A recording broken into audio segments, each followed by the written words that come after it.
வணக்கம். நீங்கள் இணைந்திருப்பது அக்கினியின் தமிழ் செய்திகளுடன். முதலில் தலைப்புச் செய்திகள். உலகை ஆட்டம் காண வைக்கும் ஈரான், உச்சம் தொடும் எரிபொருள் விலை.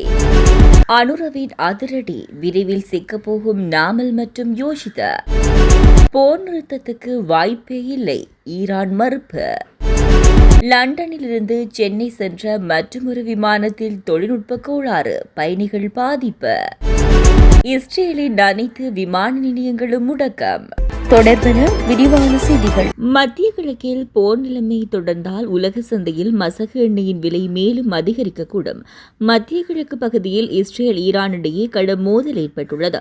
ஈரான் அணு ஆயுதம் தயாரிப்பதாக கூறி அந்த நாட்டின் மீது இஸ்ரேல் முதலில் தாக்குதல் நடத்தியது. உலக சந்தையில் மசகு எண்ணெயின் விலை ஈரானின் அணு ஆராய்ச்சி மையங்கள் ஏவுகணை சேமிப்பு கிடங்குகளை குறிவைத்து இஸ்ரேல் தாக்குதல் நடத்திய நிலையில் அணு விஞ்ஞானிகள் உள்ளிட்ட பலர் உயிரிழந்தனர். ஈரானில் உள்ள உலகின் மிக பாரிய எரிவாயு கிடங்கின் மீது நேரடி தாக்குதல் நடத்தியுள்ளது. குறித்த தாக்குதல் மூலம் தினசரி 1.2 கோடி கனமீட்டர் எரிவாயு உற்பத்தி தற்காலிகமாக நிறுத்தப்பட்டுள்ளது. இஸ்ரேலின் தாக்குதலுக்கு பதிலடியாக ஈரான் ஏவுகணைகளை வீசி கடும் தாக்குதல் நடத்தியது. இதில் இஸ்ரேலின் ராணுவ மையங்கள், விமானப்படை தளங்களை குறிவைத்து தாக்குதல் நடத்தப்பட்டது. இந்த நிலையில் மொத்த உலக எரிசக்தி விலை ஏற்கனவே 14% உயர்ந்துள்ள நிலையில் இஸ்ரேலுக்கு ஈரானுக்கும் இடையில் ஏற்பட்டுள்ள போர் தொடர்ந்தால் ஐரோப்பா, ஆசியா உள்ளிட்ட பகுதி நாடுகளில் எரிபொருள் விலை உயரும் என நிபுணர்கள் சுட்டிக்காட்டியுள்ளனர். இலங்கையில் உள்ள பல விசாரணைகள் தொடர்பில் நீதவான் நீதிமன்றத்துக்கு ஏராளமான வழக்குகள் அனுப்பப்பட்டுள்ளதாக ஜனாதிபதி அனுரகுமார திசாநாயக்க தெரிவித்துள்ளார்.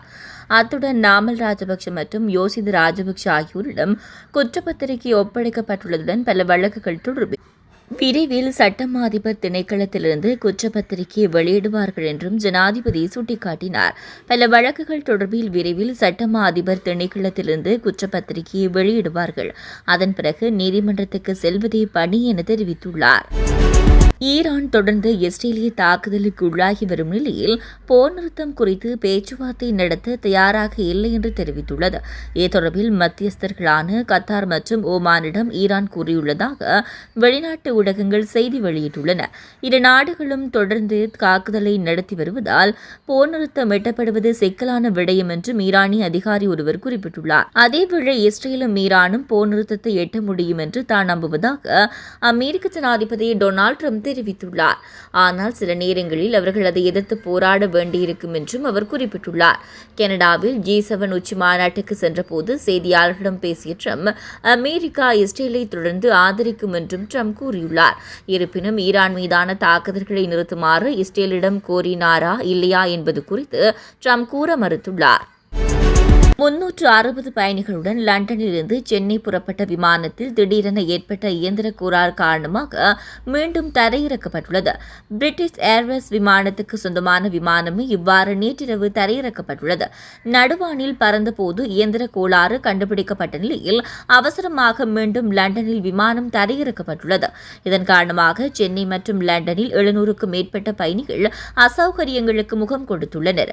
அண்மையில் இந்தியாவின் அகமதாபாத் விமான பின்னர் விமான பயணங்களில் ஈடுபடுவோர் அச்ச நிலையில் உள்ளனர். இவ்வாறு நிலையில் குறித்த விமானம் அவசரமாக தரையிறக்கப்பட்டுள்ளமை குறிப்பிடத்தக்கது. இஸ்ரேலிய சிவில் விமான போக்குவரத்து ஆணையம் வான்வழி மற்றும் விமான நிலையங்களை முழுமையாக மூடுவதாக அறிவித்தது. ஈரானுடனான போர் பதற்றத்துக்கு மத்தியில் இஸ்ரேல் இந்த அறிவிப்பை வெளியிட்டுள்ளது. மேற்கு ஈரான் மீது வான்வழி தாக்குதல்களை ஆரம்பித்ததாக இன்று இஸ்ரேலிய ராணுவம் தெரிவித்த சில மணி நேரங்களிலே ஈரான் அதன் பழிவாங்கலை ஆரம்பித்தது. ஈரானின் குறித்த தாக்குதலில் இஸ்ரேலின் தேசிய அவசர சேவை வடக்கு இஸ்ரேலின் ஹைஃபாவில் ஈரானிய ஏவுகணை தாக்குதல்களை தொடர்ந்து குறைந்தது 4 பேர் காயமடைந்துள்ளதாக தெரிவித்தது. அத்துடன் ஹைஃபாவில் எரிகணைகள் தரையிறக்கியதாகவும் அதன் தாக்கத்தில் வெடிப்புகள் ஏற்பட்டதாகவும் செய்திகள் வெளியாகின. இந்த நிலையிலே பாதுகாப்பு கருதி இஸ்ரேலிய சிவில் விமான போக்குவரத்து ஆணையம் வான்வழி மற்றும் விமான நிலையங்களை முழுமையாக மூடியுள்ளது. தொடர்ந்து மக்களின் செய்திகளோடு இணைந்திருங்கள். வணக்கம்.